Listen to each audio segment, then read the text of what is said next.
Saturday, 20 Feb. 65. Dearest Suzie, I received another letter from you yesterday in the Valentine present. I don't know why you could think I couldn't use it. I sure can. Thank you very much. That set showed real good taste, and I like it. And thank you for not sending me a shirt. I'm only joking. Well, it has been 2 days now since I sacked that helicopter up. I was so stunned for a while I couldn't figure out what happened. I just couldn't imagine something like that happening to me after 1,100 hours of flying. I voluntarily gave up my IP privileges for a while. I don't know if they would have taken them or not, but it will take a long time for me to gain my confidence back. Yesterday, I went to Saigon to get a physical. While I was up there, the army or someone tried to overthrow the government again. It was nothing unusual for the people in Saigon, but it scared me to pieces. When we got out to our helicopter to take off, there were tanks and armed troops all over the field. The tanks were all pointed at the Vietnamese Air Force area. We all got in the helicopter to take off, expecting them to try to stop us, but they even moved a tank so we could take off. It was strictly a Vietnamese problem. They wouldn't stop Americans, but they wouldn't let any of their own planes take off. The control tower operator told us that he had no idea what was going on, and we would have to take off at our own risk. We figured the best thing for us to do was get away from Saigon as soon as possible. Sure enough, we were only off the ground about 5 minutes when they closed the field completely. I guess it opened up again today. You will probably hear about it on the radio. There is never a dull moment over here. These people formed a good government the other day. I doubt very seriously if they have any power today. The Vinh Long area is pretty quiet. We didn't even have any missions today, so everybody is out right now sunbathing. This hot weather is ideal for that. As I sit here at my desk writing, I can look out my window and see our Vietnamese laborers filling sandbags. It takes at least 3 sandbags to stop a mortar round, and they are trying to cover everything here with them. They have to fill up about 2 million of them for this compound alone. Charlie is doing fine. He had me worried the other day. He got someone's shaving cream and ate some of it. It made him real sick. And I can't keep him locked up. It will cost me $2 a pound to ship him home. And time I get ready to go, he will be pretty big, so I don't know. Say hello to the boys for me and kiss them. I love you all very much. All my love, Bill. P.S. I didn't forget about sending you that camera. It just didn't come back yet. Love you. In this letter, we see that Popi is still reeling from the helicopter crash, and it's clear that the shock hasn't worn off. He writes, I was so stunned for a while I couldn't figure out what happened. That feeling of disbelief is powerful. This wasn't just any mistake, it was something that completely shook his confidence after 1,100 hours of flying. When someone with that much experience suddenly faces failure, it's not just about the immediate consequences, it's about questioning everything they thought they knew. His decision to voluntarily step back from his instructor pilot role is especially telling. He's not sure if the Army would have stripped him of the title, but he removes himself from the position anyway. That suggests he isn't thinking about punishment, he's thinking about trust, both in himself and from others. How do you regain confidence after an incident like this? How does it affect the way you see yourself as a pilot? The 1965 South Vietnamese coup was part of the ongoing political instability that plagued South Vietnam during the Vietnam War.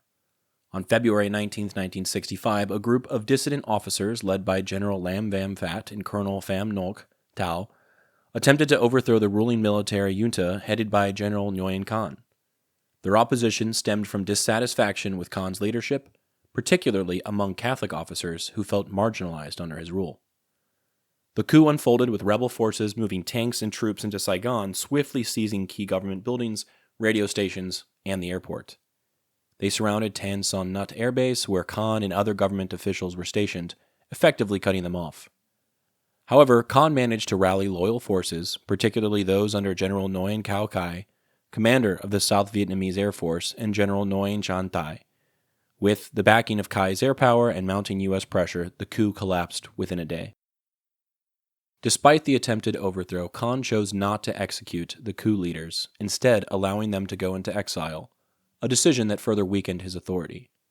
Just a month later, on March 11, 1965, Khan was forced to resign under American pressure, paving the way for a more stable military leadership under Nguyen Van Thuy and Nguyen Cao Khai, who would dominate South Vietnam's government until 1975.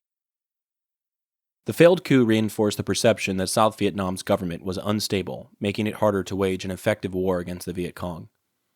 It also frustrated the United States, which was preparing to escalate its involvement in Vietnam. President Johnson saw the ongoing infighting as a major obstacle to the war effort, as the constant coups and leadership changes undermined both military efficiency and public trust. This turmoil benefited the communist insurgency, which thrived on South Vietnam's internal divisions.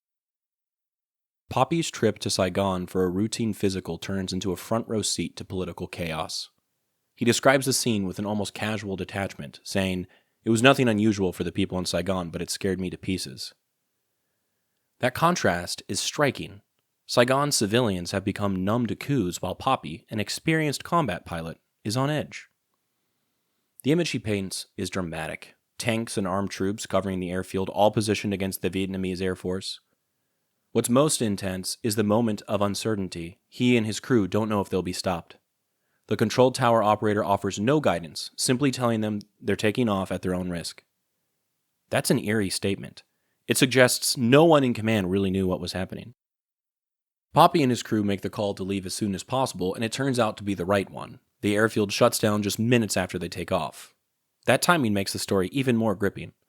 If they had hesitated, they might have been grounded in the middle of an armed standoff. His assessment of the situation is blunt. It was strictly a Vietnamese problem. He recognizes that as Americans, they weren't the targets, but the instability of South Vietnam's government made their position unpredictable.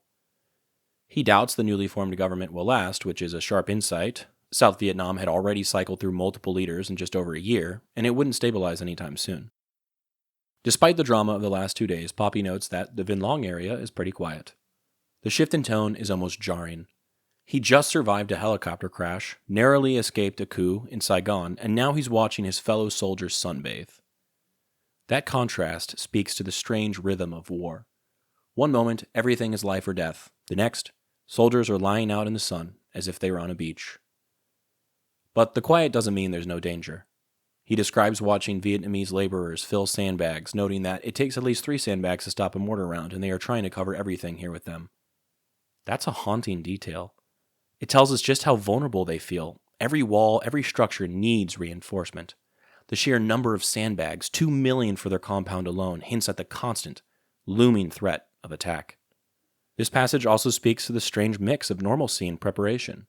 Sunbathing and fortifying defenses are happening at the same time, highlighting how soldiers had to balance the mundane with the ever-present possibility of violence.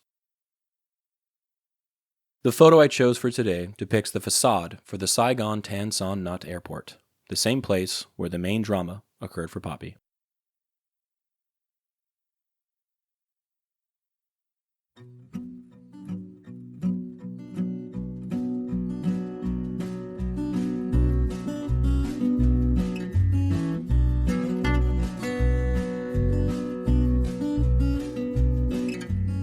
I'm Alex Lowy, and I hope you have enjoyed listening to this episode of Dearest Suzie, and receiving messages from the past that my Popi wrote exactly 60 years ago. I sincerely appreciate your time and interest. Please consider following the podcast on your preferred platform, and if you're enjoying it, I kindly ask that you take the time to rate the show and leave a review. Also, please follow the project on YouTube, X, and Instagram. All likes, comments, shares, and reviews will help grow the reach of this story. The links for these things should be in the description of this episode. Please feel free to email me at dearestsuziepodcast@gmail.com if you have anything you'd like to say. I'd love to chat or to hear about your stories as well.